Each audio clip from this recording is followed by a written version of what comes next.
Ya, Assalamualaikum warahmatullahi wabarakatuh. Nama saya Gusti Putu Devandra Yudhistira, NPM 217 dari manajemen. Dan di sini saya sudah bersama Mas Rambe sebagai pengelola dari Hornet Vape Store Surabaya. Di sini saya ingin membantu Mas Rambe dalam menggunakan aplikasi Udu untuk penjualan. Nah, ini saya lakukan demi memenuhi tugas ujian akhir semester aplikasi manajemen terpadu kelas D. Oke, baik. Jadi Mas Rambe, Ya. ini kita sudah di depan layar. Oh, bentar, belum di record ini. Start recording dulu ya. Oke, ini naikin dikit. Ya. Nah, di sini ini adalah Odoo, Mas. Odoo.com. Ini adalah salah satu web open source yang bisa dimanfaatkan untuk mendigitalisasi data-data dari usahanya Mas Rambe. Nah, dalam hal ini saya bantu dalam program salesnya. Setelah Mas Rambe nanti login ya, ini masuk aja ke odoo.com, nanti di sana bisa bikin akun, kemudian emailnya email Vape Store atau email pribadi Mas Rambe juga bisa. Kalau di sini saya pakai contoh email saya sendiri, saya tambahin plus Hornet, jadi nama email plus hornet@gmail.com. Itu nanti langsung data-datanya seperti invoice ini nanti masuk ke email Mas Rambe sendiri. Oke, jadi pertama kita coba buka sales dulu. Ini aplikasi sales. Iya. Kemudian untuk membuat produk, ya kita mendaftarkan produknya dulu nih. Langsung aja masuk ke tab produk di atas ini. Kemudian klik products. Nah di sini create. Misal kita mau produk apa mas? Ini kemarin sudah coba masukin baterai sama ini. Sekarang ini. Mungkin charger baterai ya mas. Ini charger baterai. Ya. Nah kita namakan dulu apa namanya? Basin ya? Basin. Basin charger. Kemudian foto nanti kita tambahin sendiri ya. Oke, terus produk type ini tipenya adalah produk yang bisa dikonsumsi, consumables. Kemudian sales price-nya ditentukan berapa mas? Harga jualnya mau Harga jualnya itu ini 50 ribuan ya? Ini kita anggap 50 ya. Ya. Karena rahasia dapur juga, jadi kita nggak mengeluarkan harga asli ya. Oke, 50.000. Terus ini udah termasuk pajak mas? Udah. Kalau udah termasuk pajak, ini nggak usah dimasukin, pajaknya disilang aja. Oke. Kemudian cost ini karena Mas Rambe ini usaha retail, jadi harga belinya mas. Iya. Kalau aslinya kalau usaha produksi ya berarti HPP, cuman ini kan retail, jadi ngambil dari vendor ya betul? Iya benar. Nah ini berapa mas? Anggap saja kalau kita ambilnya itu 35.000. 35.000 yang ngambilnya ya.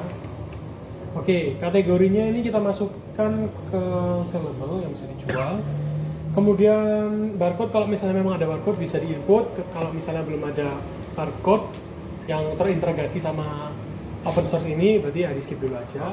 Nah, product text ini termasuk kategori apa barangnya? Kita jadikan satu sama baterai Iya, aja. karena dia sama-sama baterai. Dia sepasang ya. Iya. Oke. Kemudian setelah itu ini sudah auto save ya. Di sini udah ada tunjukkan cloud-nya. Kalau udah aman gini berarti udah ke-save. Kemudian bisa dilihat langsung di depan tadi, di produk, dan nanti udah muncul nih Basin charger 50.000. Oke. Terus nih kalau misalnya ada yang mau beli, kita langsung masuk ke orders, quotation. Nah di sini kita bisa create, bikin invoice-nya. Oh, invoice. Oke, coba kita ke invoice dulu. Sorry. Kita kembali ke sales ya. Kemudian ke invoice, order to invoice. Nah, di sini ini adalah invoice yang sudah masuk, Mas. Jadi misalnya tadi kemarin saya coba, ini ceritanya ada customer namanya Rambert. Nah, kayak Mas Rambe tadi ada RT-nya. Yes, Itu mereka dia order baterai dan juga kapas ya. Totalnya adalah 330.000. Kemudian invoice nanti ini bisa dikirimkan ke email yang sudah terdaftar di akun Odoo-nya. Jadi nanti tinggal diintegrasikan aja gitu. Coba kita bikin invoice baru ya. Order. Kemudian kita create order ya. Customer namanya siapa? Anggap saja namanya Budi. Iya, Pak Budi. Nah, expiringnya langsung pada tanggal ini juga. Payment terms-nya artinya immediate payment, langsung dibayarkan ya. Jadi dia nggak nyicil atau nggak ngutang. Kemudian produknya anggap saja dia mau membeli tadi yang kita sudah buat, charger dan baterainya ya. Ini di sini di add product, kemudian di bawahnya lagi untuk barang kedua, item kedua add lagi. Di sini kita pilih baterai VTC 6A. Jumlah quantity ini adalah jumlahnya. Oke. Misalnya dia mau beli buat temennya juga, jadi dua-duanya kedua barang menjual, oh sorry 12. Dua-duanya pesan 2. Oke. Di sini langsung muncul totalnya 270.000. Oke. Kemudian selanjutnya adalah langkah-langkahnya. Langkah selanjutnya akan kuotasi ini akan terkirim, kemudian akan muncul sales order.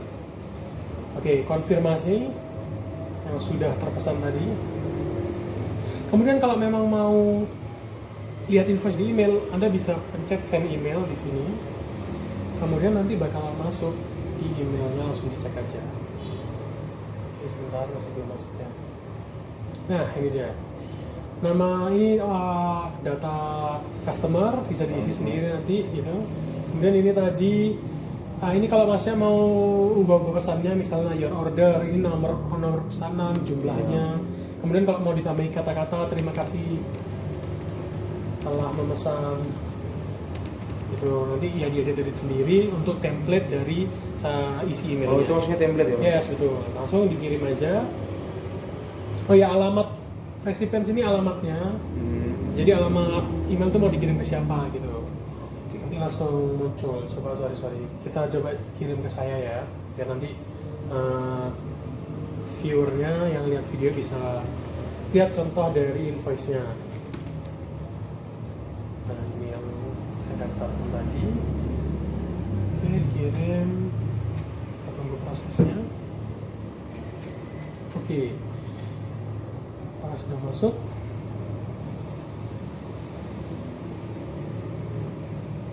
Nah, sudah masuk ini mas.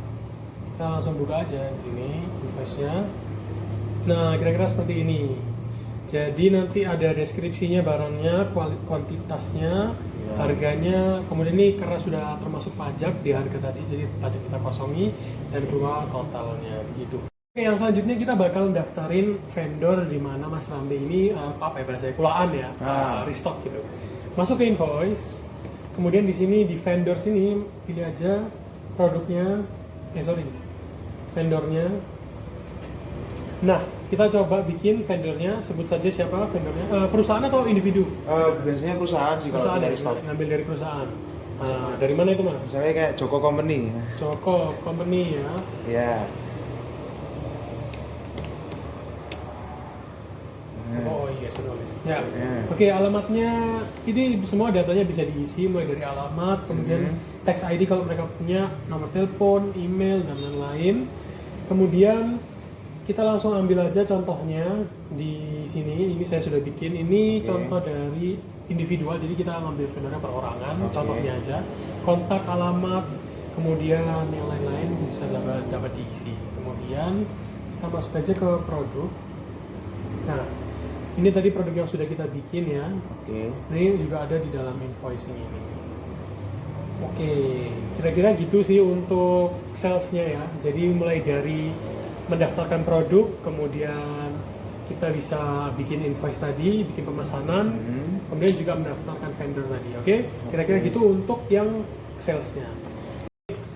Jadi kita langsung masuk aja ke webnya odoo.com. Ini tampilan awal setelah Mas Rambe nanti login ya. Kemudian bikin akun, pilih aplikasinya itu accounting, kemudian ada sales, nanti bisa dipilih. Kemudian Mas Rambe masuk aja ke accounting ini. Nah di sini nanti ada langkah-langkahnya mas. Pertama, accounting period.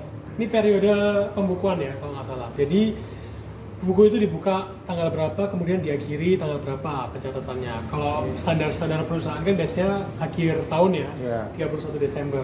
Oke, kita gunakan ini, kita apply. Yang step kedua adalah pendaftaran akun banknya. Misalnya pembayaran bisa pakai transfer ke BCA. Itu tinggal dipilih aja. Kemudian akun BCA-nya ini bisnis atau personal, atau mungkin bahkan corporate. Tapi untuk UKM kan biasanya bisnis atau personal ya. Atau bisa juga dengan institusi lain, atau bahkan bisa bank luar negeri, bisa dipilih aja worldwide, mungkin ada American Express atau apa, mungkin menerima pembayaran dari luar. Kalau sudah klik connect aja, nanti bisa langsung terdaftar. Cuman karena ini Odoo saya kan trial ya, yang gratisan, jadi kita skip dulu. Oke? Kemudian taxes ini adalah pajak-pajaknya. 11% PPN Indonesia biasanya ya. Kemudian pajak penjualan dan pajak pembelian juga ada, misalnya ngambil dari vendor. Kalau misalnya mau bikin pajak sendiri, mungkin ada teks yang lain, tinggal ditulis nama pajaknya, pajak apa gitu. Kemudian persentasenya di input, kemudian tipenya, pembelian, pajak pembelian atau pajak penjualan, jumlah pajaknya, begitu gitu ya. Kira-kira begitu untuk pembuatan pajak. Kita kembali lagi ke next step selanjutnya adalah akun-akunnya tadi yang sudah di-review ini. Macam-macam akun dalam akuntansi nanti sudah Mas Rambe bisa lihat, jadi bisa disinkronisikan dengan keuangan yang ada di aplikasi di UKM-nya Mas Rambe gitu. Kemudian kalau misalnya ada invoice nih, ada customer yang beli, ini bisa dipilih new invoice, kemudian ditulis nama customernya misalnya kita pilih Mas Budi ya. Oke. Nah, invoice date sekarang, kemudian payment reference, due date ini adalah tanggal jatuh tempo. Misalnya kalau pembelian cash ya sekarang ini tanggal 25 Desember ya. Selamat Natal untuk yang merayakan. Kemudian kalau misalnya kredit, otomatis kan dibayar sekian hari atau sekian minggu setelah pembelian. Nah, itu bisa dipilih ininya, immediate payment tuh saat ini juga atau mungkin 15 hari kemudian gitu ya. Untuk saat ini kita pilih immediate payment. Kemudian ini jurnal yang masuk ke dalam mana, produk yang dipilih tinggal add a line aja, pencet di sini produknya apa, bisa dipilih. Tadi kita sudah bikin beberapa produk ya, kita pilih baterai dengan jumlah 1 dulu, kemudian kita ambil lagi mungkin orang Mas Budi ini customer kita sekalian mau beli chargernya. Oke, ketemulah 149.850. Di sini langsung di atas ini kit confirm, itu artinya kalau misalnya barang sudah diterima oleh pembeli, langsung aja di confirm, nanti akan muncul. Nah, di sini register payment itu untuk mendaftarkan pembayarannya. Statusnya ada di bawah sini. Invoice sudah divalidasi ya. Kemudian masuk ke dalam draft. Next step adalah bisa di register payment. Pembayaran ini diproses cash misalkan, bisa dipilih bank atau cash secara manual, jumlahnya sesuai tadi. Langsung juga periode ini, hari ini create payment. Nah, kalau sudah create payment akan muncul tulisan in payment, yang artinya pembayaran sudah diproses. Untuk pembayaran di sini ya not paid karena belum dibayar, namun sudah diproses. Kira-kira begitu. Untuk tadi invoice. Next step, kalau dari vendor misalnya Mas Rambe ini mau ngambil baterai tadi ke vendornya langsung nih, kita ambil sampel vendor dulu aja. Misal vendornya Deco ini ya. Bisa juga upload your own bill. Kita bisa bikin billnya sendiri untuk vendornya. Jadi kita yang bikin bill untuk vendor nih, saya pesan sekian barangnya, sekian unit. Itu dari kita, kemudian tanda tangani kedua pihak. Nah, seperti ini contohnya nanti. Kita pakai template-nya dulu, contohnya dulu, kita continue. Oke, di sini akan muncul kita create. Draftnya vendornya tadi, nama vendor kita Deco Addict ya yang tadi kita pakai. Bill date itu tanggal billingnya, kemudian payment reference nih sama kayak tadi. Recipient bank mau diterima lewat mana banknya. Kemudian due date-nya juga sama kayak tadi konsepnya, apakah pembayaran secara langsung, tunai atau mungkin kredit. Kita ambil immediate payment, produknya baterai, jumlahnya misalnya 10 ya, kita Mas Rambe-nya ngambil 10. Temulah 777.000. Confirm ketika nanti barang sudah datang sesuai kuantitasnya, jumlahnya, kualitasnya sudah bisa confirm. Dan di sini nanti muncul, kita bisa cek di kembali ke accounting, kemudian vendor bill-nya tadi sudah muncul ya 777. Oke, jadi itu tadi bagaimana Mas Rambe bisa memanfaatkan accounting untuk pembelian invoice dari vendor maupun customer. Oke, kira-kira begitu. Terima kasih Mas Rambe. Gimana? Sudah bermanfaat ya? Oke, wassalamualaikum warahmatullahi wabarakatuh.